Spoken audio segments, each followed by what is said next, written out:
台湾有最完整嘅电子科技供应链，动有次新自家喺科技岛。不过，由于国家消费力减少一度，就算有更加完整嘅产业链，无人来买，影响供应动态。经济部统计，97年有4255间工厂停工，比去年增加46.5%。公司嘅产业喺管体有50900间，係15年来最多嘅。條擺科技業無日無夜加班，其實24點鐘就無停嘅情形已經看唔到咧。也是有標唔睇嘅模型價，太博裁員咩咩新聞。新竹科研期管理局表示，去年下半年裁員嘅情形顯明增加，延期去年總共有4400個員工無條路，了模型價也係減薪嘅人很較多。總就業人口數是13萬，每天大概是差不多1萬多人有在放這個無薪假。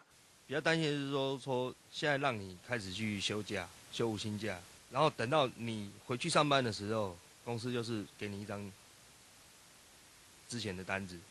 一片了無薪假和小兵人裁員，做科新貴動無奈何。不過唔單止科技業天天，部分傳統產業的影響動態，推動是俸祿工業區係汽車維修啦、鐵工廠為主，鐵工廠嘅訂單減少當多，將財嘅生意咪收漲太慢。如果經濟好，剛剛訂單真多啊，訂單做到按部的上下咪會加班啊，也都冇些好做啊。保養個5000公里就必須要保養的，現在可能會拖到7000甚至1萬公里才經常保養。民眾消費意願咪反映經濟狀況，唔係必需品做得冇賣就輕量上，故所民生必需品為主嘅內埔老條分工業區，影響就冇安泰。傳產的一個工業區目前是沒有接到說有停工的一個狀態。傳統嘅工業區比較高冇重建安泰啦。失業率因來因高。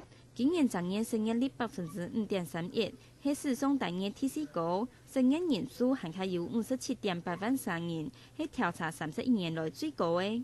失業人口增加多的人家，雖然政府已係標出33萬隻工作機會，不過也要短期工作，增加做得幾個失業問題冇，還是老問題幫到半年1年高效咧。韓國政府標出嘅但是對勞動性這個條路，對也報告學歷失業嘅技術現象，更增加做得產生實際嘅效果，本人知道懂義務。客家新聞綜合報道。